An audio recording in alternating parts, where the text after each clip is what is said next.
मक्कल पढ़ा जा रहा है।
وحشرك الله مع الظالمين.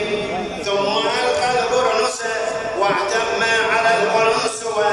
قال هاني بن ثبيت الحضرمي إني لواقف عاشر عشرة لما صرح الحسين، إذ نظرت إلى غلام من آل الحسين عليه إزار وقميص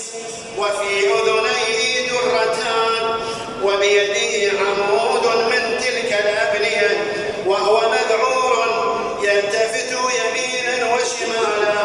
فأقبل رجل يركض حتى إذا دنا منه مال عن فرسه وعلى بالسيف فقتله. وذلك الغلام هو محمد بن أبي سعيد بن عقيل بن أبي طالب، وكانت أمه تنظر إليه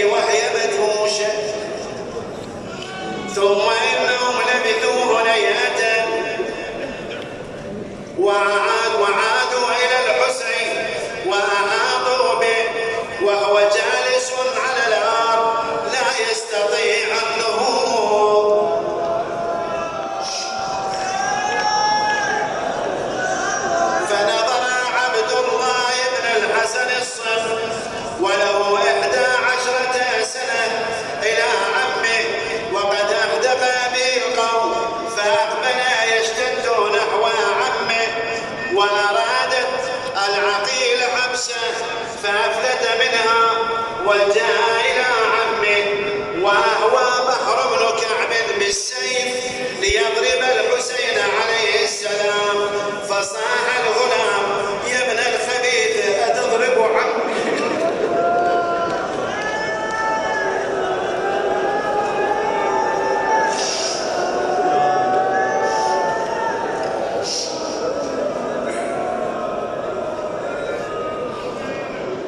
فضرب الحسين واتقاها الغلام بيده فنطناها إلى الجلد فإذا هي معلقة فصاح الغلام يا عما ووقعا في حجر الحسين فضمه إليه وقال يا ابن أخي اصبر على ما نزل بك واحتسب في ذلك الخير فإن الله تعالى يلحقك بآبائك الصالحين. ورفع يديه قائلا اللهم إن متعتهم إلى حين ففرقهم تفريقا واجعلهم طرائق قددا ولا ترضي الولاة عنهم أبدا فإنهم دعونا لينصرونا ثم عدوا علينا يقاتلوننا. ورمى الغلام حرملة بن كاعب بسهم فذبحه وهو في حجر أبي عبد الله الحسين. وبقي الحسين مطروحا مليا ولو شاءوا أن يقتلوه لفعلوا إلا أن كل قبيلة تتكل على غيرها وتكره الإقدام فصاح الشعر ما ظروفكم وما تنتظرون بالرجل وقد أثخنته السهام والرماح احملوا علي فحملوا علي وضربه زرعة بن شريك على كتفه الأيسر.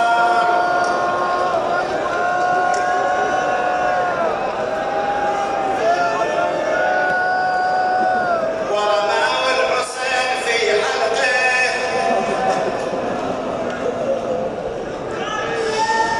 وضربه آخر على عاتقه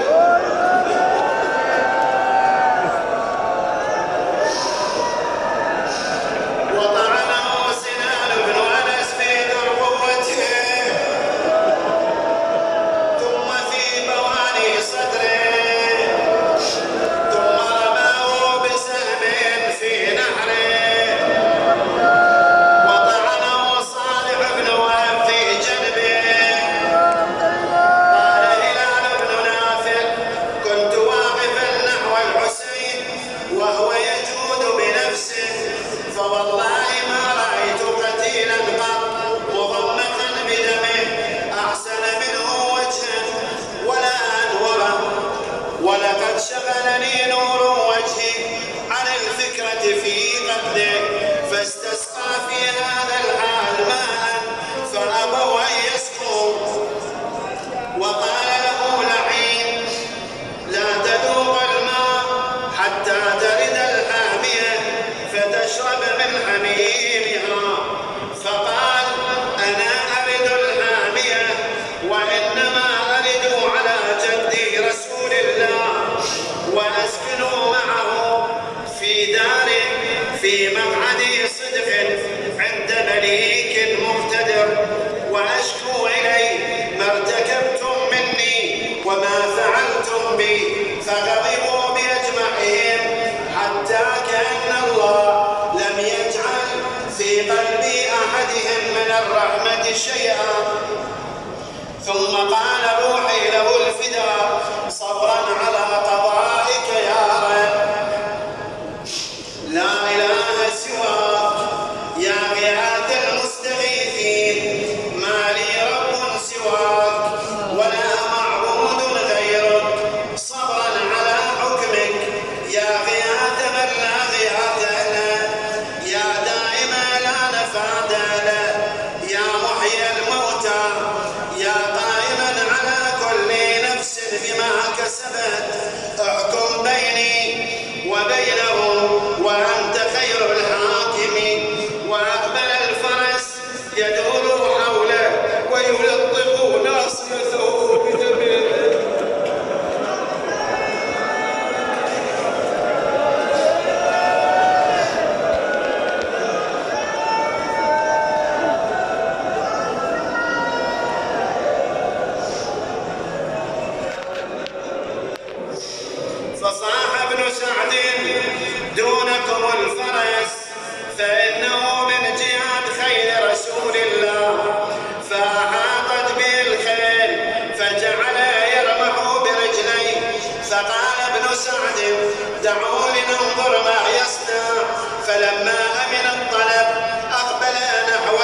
يمرغون